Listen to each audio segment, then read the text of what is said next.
তোর নতুন ফ্ল্যাট থেকে ঘুরে এসে মাকে বললাম সব কিছু খুঁটিয়ে খুঁটিয়ে। তোর ঝকঝকে মোজাইক মেঝে, ইমালশন লাগানো দেয়াল, আধুনিক ডাইনিং টেবিল, জানালা দরজায় ঝুলানো দামি পর্দা, এমনকি তোর ব্যালকনিতে রাখা বাহারি পাতার টব, সবকিছুই বললাম মাকে। নগেন দত্ত লেনে আমাদের আলো বাতাসহীন একতলার ভাঙা ঘরে বসে মা সব শুনলেন চোখ বুজে। শুনতে শুনতে মার মুখে ফুটছিল হাসি আর চোখে আসছিল জল। তোর ব্যালকনিতে দাঁড়ালে ছড়িয়ে থাকা শহরটাকে অনেক দূর পর্যন্ত দেখা যায়।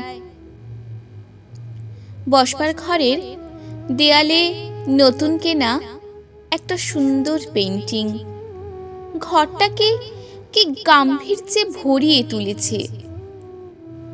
এসব কিছুও মাকে বললাম। চোখ বুজে শুনতে শুনতে মার মুখে ফুটে উঠছিল হাসি আর চোখে আসছিল জল। তোর চেহারাটা আগের চেয়ে অনেক ঝকঝকে সুন্দর হয়ে গেছে, ফর্সা হয়ে গেছিস অনেকটা। যদিও তোর হাসিটা আছে ঠিক ছেলেবেলারই মতো। জামাইবাবুর মুখে শুনলাম সামনের পুজোয় তোরা নাকি একেবারে পুরো দক্ষিণ ভারতটাই বেরিয়ে আসবি। মা নগেন দত্ত লেনের ভাঙাচোরা ঘরে বসে এইসব শুনতে শুনতে হেসেছে। আর কেন জানি না মার চোখে এসেছে জল। সবকিছুই বলেছি দিদি, শুধু তোর ডাইনিং স্পেসে রাখা দুধ সাদা রঙের ওই ফ্রিজটার কথা মাকে বলিনি। তোর বিবাহ বার্ষিকীর উজ্জ্বল সন্ধ্যায় তুই যখন গা ভর্তি গয়নায় অপরূপা হয়ে ফ্রিজের মাথায় হাত রেখে হাসছিলি, তখন যে তোকে কি দারুণ সুন্দর লাগছিল, মাকে বলিনি সে কথাও।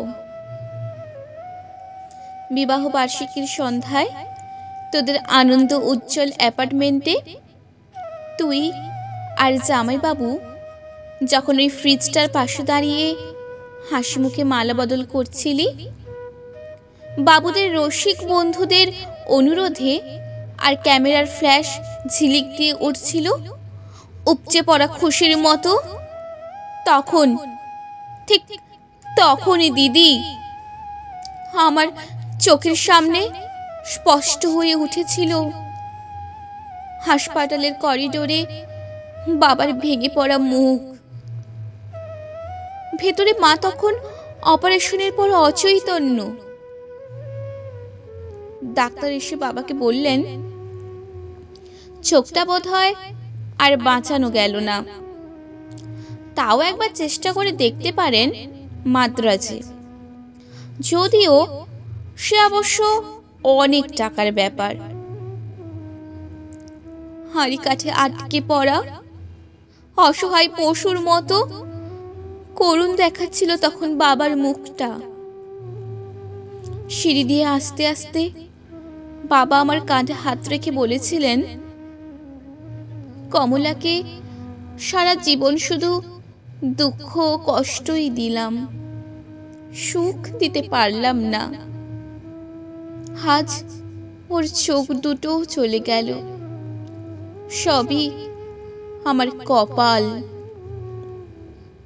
দিদি অনেক দরদস্তুর চাপাচাপির পর তোর বিয়েটা যখন আরো কয়েক ভরি সোনা আর একটা ফ্রিজের দাবিতে আটকে পড়েছিল অনিশ্চয়তার ঘেরা টোপে, বাবা তখন কাউকে না জানিয়ে চড়া সুদে ধার করেছিলেন অনেক টাকা। সামান্য মাইনের প্রাইভেট কোম্পানির চাকরি করা বাবা বেঁচে থাকতে থাকতে অন্তত একটা মেয়েকে পার করার দুরন্ত আশায় ঝুঁকি নিয়ে ফেলেছিলেন অনেকটা।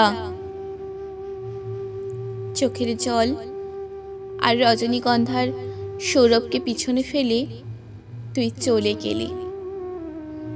পড়ে রইলাম আমরা, মা আর আমি। আর পড়ে রইল নগেন দত্ত লেনের অন্ধকার ঘরে বাড়তে থাকা সুদের বোঝার চাপে তলিয়ে যাওয়া একটা সৎ মানুষ, তোর বাবা,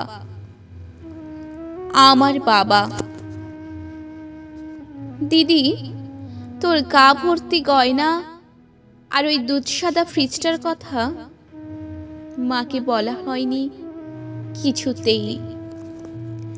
দৃষ্টিশক্তি খুইয়ে বসা মাকে বাবা বলেননি কিছুই, শুধু অসহায়ের মতো খুঁজে দেন মার মুখে একটু হাসি, বড়মের ভালো ঘরে বিয়ে হওয়ার একটু তৃপ্তি। সে হাসি খুঁজতে খুঁজতে ক্লান্ত বাবা চলে গেছেন।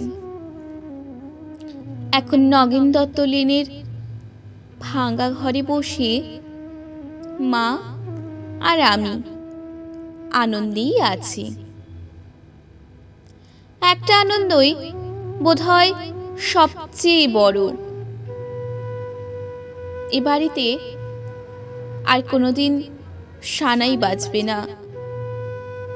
সাহানাই সানাই, রজনীগন্ধা, বেনারসি, হইচই এসব অপ্রাসঙ্গিক হয়ে থেকে যাবে চিরকাল।